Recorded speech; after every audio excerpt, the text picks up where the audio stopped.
Jis FM. Jis FM. Info terkini. Info terkini Jis FM. Informasi pertama Sobat Jis dilansir dari harian Jogja.com. Penyebab genangan air setinggi 25 cm Kentungan pada Sabtu 29 Mei lalu ini sudah diketahui. Hal ini akibat sistem elektrik pompa penyedot air yang bermasalah. Satuan Kerja atau Satker Pelaksanaan Jalan Nasional PJNDIY berjanji segera melakukan perbaikan agar ke depan kasus serupa tidak terjadi lagi. Selasa 1 Juni 2021, pejabat pembuat komitmen atau PPK 1.4 Satker PJNDIY, Julian Situmorang mengatakan penyebab genangan setinggi 25 cm pada akhir pekan lalu diakibatkan panel listrik untuk menghidupkan pompa penyedot air tidak berfungsi. Karena masih menjadi tanggung jawab kontraktor, kata Julian, maka perbaikan panel listrik akan dilakukan oleh PT Istaka Karya. Underpass tersebut menurutnya memiliki 4 pompa di setiap sudutnya, sehingga saat terjadi genangan air bisa surut dengan cepat. Saat mendapatkan laporan munculnya genangan air di underpass itu, tim meluncur ke lokasi untuk melakukan pengecekan, dan setelah dilakukan pengecekan sekitar 20 menit, air berangsur-angsur surut. Final handover atau serah terima akhir pekerjaan dari PT Istaka Karya kepada Satker PJNDIY menurut Julian dilakukan pada Desember nanti atau setelah 2 tahun pengerjaan proyek selesai. Untuk menghindari kejadian serupa, Satker PJNDIY meminta PT Istaka Karya untuk melakukan pemeriksaan hingga pergantian komponen-komponen yang sudah tak berfungsi. Tak hanya masalah panel kelistrikan, PJN juga meminta ada perbaikan kembali grill di underpass Kentungan.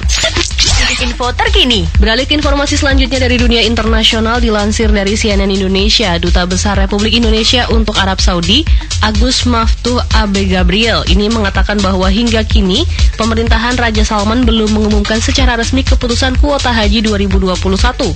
Agus menuturkan pemerintah Indonesia termasuk Kedutaan Besar RI di Riyadh sudah melakukan komunikasi melalui semua jalur yang tersedia dengan pihak Saudi untuk meminta kejelasan masalah kuota haji Indonesia tahun ini.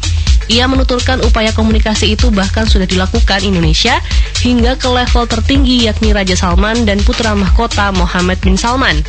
Agus menuturkan hingga kini pemerintah Saudi memang belum mengeluarkan pernyataan resmi soal penyelenggaraan ibadah haji 2021. Riyadh juga belum memberikan tenggat waktu untuk mengumumkan kebijakan penyelenggaraan ibadah haji tahun ini.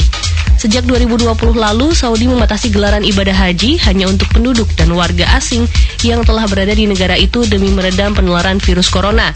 Pemerintah Saudi bahkan masih tetap membatasi jamaah lokal yang dapat melakukan ibadah haji. Dan untuk tahun ini jadwal pemberian kuota dengan skenario sebesar 1,8% dengan pemberangkatan 12 kloter seharusnya sudah diberikan Saudi sejak 28 Mei 2021 lalu. Namun hal ini belum ada kepastian sampai saat ini. Info terkini. Dan untuk informasi terakhir kita kembali ke tanah air dilansir dari Kompas TV. Menteri Pertahanan Prabowo Subianto menyambangi gedung MPR DPR RI di Senayan Rabu 2 Juni 2021 dalam rangka menghadiri rapat dengan Komisi 1 DPR RI. Ia berjanji akan menjelaskan sedetailnya terkait rencana modernisasi alutsista yang memakan anggaran sebanyak 1,7 kuadriliun atau 1.700 triliun. Prabowo hadir didampingi oleh Wamenham M. Herindra, Panglima TNI Marsikal Hadi Cahyanto, Kepala Staf Angkatan Darat atau KSAD Jenderal Andika Perkasa, Kepala Staf Angkatan Laut atau KSAL Laksamana Yudo Margono, dan Kepala Staf Angkatan Udara atau KSAU Marsikal TNI Fajar Prasetyo. Rapat pembahasan mengenai modernisasi alutsista tersebut digelar secara tertutup di gedung MPR DPR Republik Indonesia. Kita akan paparkan rencana ke depan.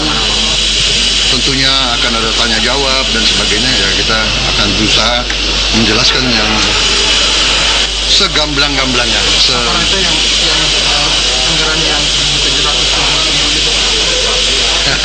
Kok tahu kamu? Dari media. Lebih tahu kamu. Berarti semua akan dijelaskan ya Pak nanti dalam rapat. Insya Allah akan, ya. Oke, terima kasih. Nanti rencananya dari mana Pak? Apa? Tadi ada pertanyaan dari DPR, pernyataannya sendiri nanti rencananya dari mana Pak? Ya nanti DPR nanya saya loh, bukan kamu. Oke ya. Terima kasih. Dan Sobat Jis, itu tadi 3 berita yang bisa Erwita dan rangkum dalam info terkini. Sekarang kita kembali ke musik terbaik pilihanmu di Santai Sore. Info terkini. Info terkini Jis FM. 89,5 Jis FM. Jis FM. Musik terbaik pilihanmu.